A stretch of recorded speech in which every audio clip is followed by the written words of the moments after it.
Good evening and salutations, my Days of the Last fans. First of all, I'm just going to say right off the bat, this episode should not have been 45 minutes. Um, it wasn't a bad episode. It really wasn't. I just wish they could have cut down the time because it seemed like it just lasted forever. Now, Johnny Chanel, two characters that I find to be very boring,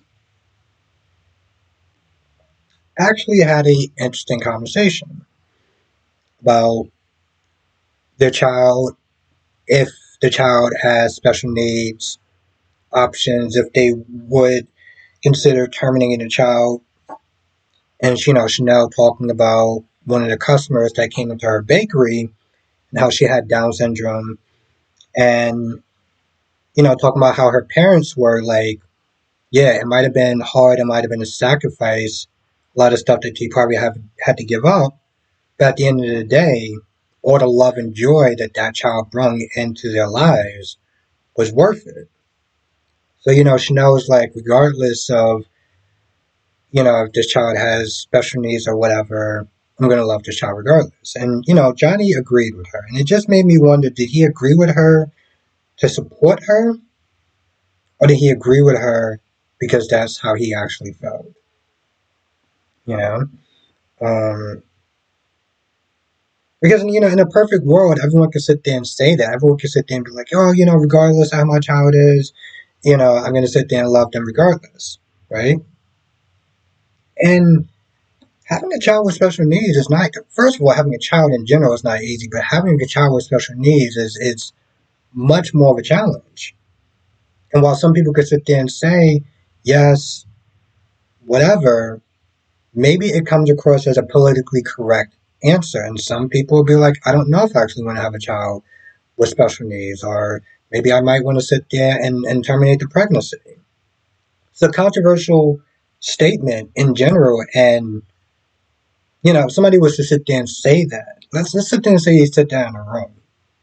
A bunch of people are going to be sitting there looking at that person sideways, right? Because it just doesn't seem nice. But nice and honesty is two different things. And nice and being honest doesn't necessarily mean that you're mean and you're nasty and you know you're saying something hateful. It just means how you feel. And I saw the previews, and AJ was there saying that you can't have this child because of whatever. And I can see it being very controversial, but I also feel like it's a good topic to bring up. Um, so I give Days its props for doing that.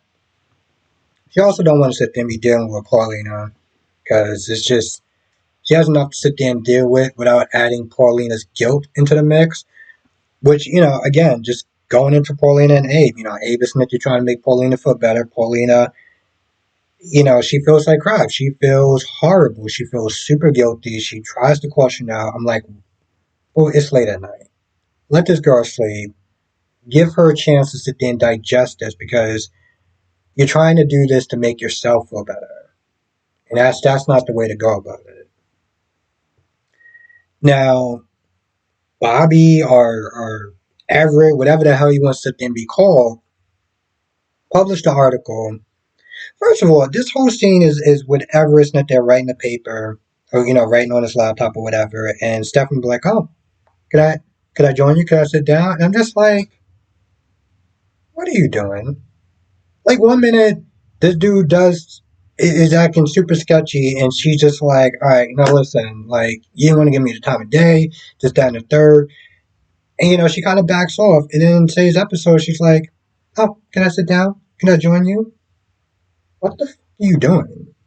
Anyway, she sits down, and she doesn't like the idea that he's publishing the article, but Everett's like, hey, listen, I gave you more than enough time to respond back to me before I publish this. So he publishes and everything like that. And there's one point where he asked her, hey, listen, you're working for the Spectator as a PR person, but you're also working for Paulina. Is that going to be a conflict of interest? She gets upset, like she's offended, like, oh, how dare you ask me that? I'm like, if it wasn't ever you was talking to, and you was talking to somebody totally different, would you have that attitude? Because it's not an out of pocket kind of question. You he literally sat there, not to sit there and say he put a hit piece out, but you're defending her, but you're representing the paper. I feel like that's definitely a conflict of interest. Anyway, they get on a point where they start talking about pickleball and everything. And Smith saying, hey, I want to get back to fun, just kind of just being nice and seeing where it goes. And she's like, all right, fine. So you talk about pickleball or whatever, um, or something. And she's game to do it. So he's writing the paper. He looks at something that says divorce, and it's like there's a switch. It just goes off. Next minute, he's like, all right, so, and she's asking, like, hey, when do you want to sit there and play this game? And he's like, well, why can't you just not figure it out? I mean, I got the stuff to do, otherwise I'm going to be very cranky. He just has this very cold demeanor, and she just laughs it off like, oh, okay, well, I don't want you to be all cranky and everything. And she leaves, right? Now, I don't even remember what this chick's name is. She just came in like a super red dress. We'll just call her, I would sit there and say she's hot, more cute, but we'll call her the hot girl. Right? She walks in or whatever, she sits down, she's ready to sit there, order a drink. And he looks at her, right? Because, just the way she just walked in, it was like, it almost seemed like a 90s sitcom, when a hot girl walks in and, you get that whole ooh sort of thing. That's what it looked like. It was almost that laughable. He looks at her, he's like, oh. He walks over and he introduces himself. And he's like, hey, could I join you in a drink or whatever? And I already knew right off the jump that this is his altar. Uh, Lord.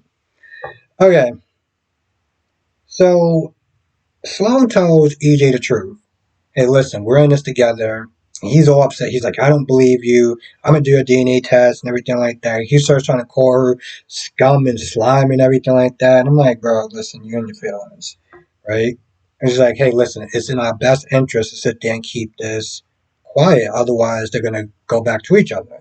Now I'm looking at this whole thing and I was like, how sad and pathetic that you two attractive people are so threatened by the idea.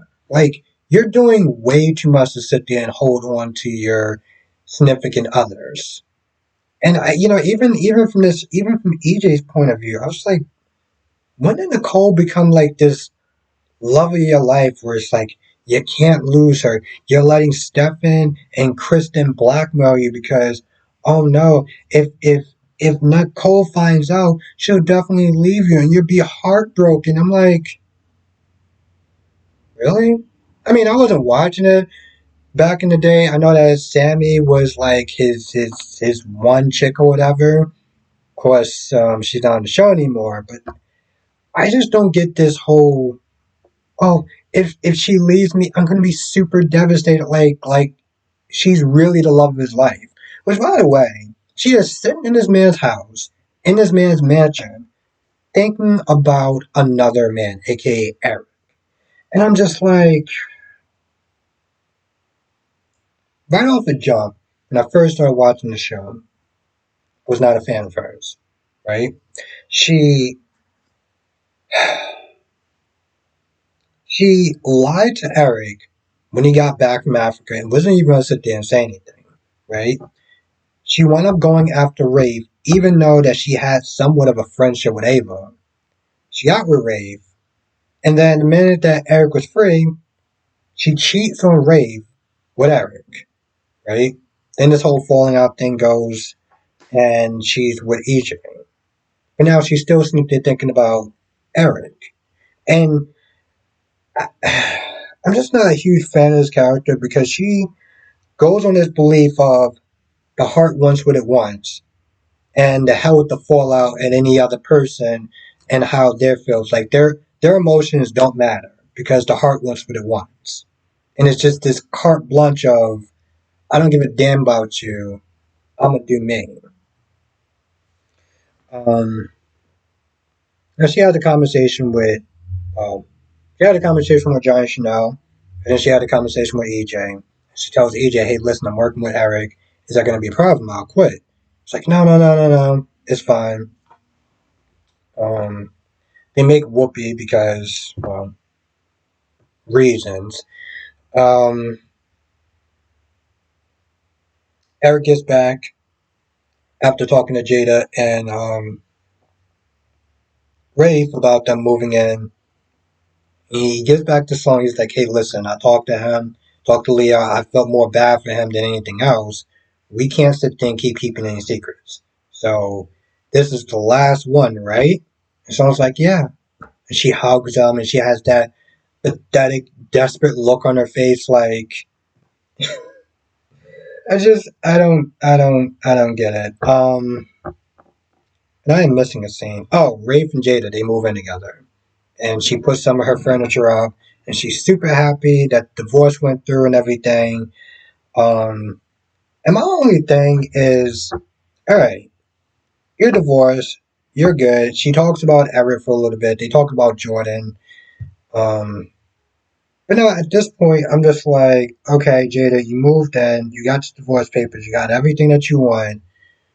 Whatever happens to Bobby or Everett, whatever that he wants to sit there and call himself, leave that ish alone. Okay? Do not get in that man's face. Do not start asking him more questions. He gave you what you wanted. He signed the divorce papers. He does not owe you anything. And you have moved on to a new man. So I don't want to see this Karen energy that she kept projecting. That ish needs to stop. Okay? I didn't like it when she kept doing it. I'm like, boo, you act like a damn sociopath. He should have got a damn restraining order on your ass, if we're gonna be honest. But it is what it is. You got your divorce papers, you moved on, stay on that course. Okay? That's the reason why she started pissing me off in the first place. Um, and Paulina finds out about the hit piece. And I mean, it is what it is. You did it, you know. You did it. It's even with the whole Chanel thing, she was all crying and upset and stuff like that. And part of me is like, I get it. Her heart was in the right place, but at the end of the day, you still did what you did. You did what you did. It's part of me is like, I don't want to sit there and say I don't feel sympathetic for her, but it's like, you know what you were doing. It is what it is. It's too late now. All that crying and stuff like that, that ain't gonna do anything. You want her to forgive you so you can feel better. That's not how that works. If she wants to be upset with you, it is what it is. Anyway, I feel like that's about it. I cannot think of anything else, but come to the live stream tonight, 8 p.m. Eastern, 5 p.m. Pacific. We'll sit there and talk about all the shows, Days of Our Lives, General Hospital, Born and Beautiful, Young and Restless, and I'll see you in the next video.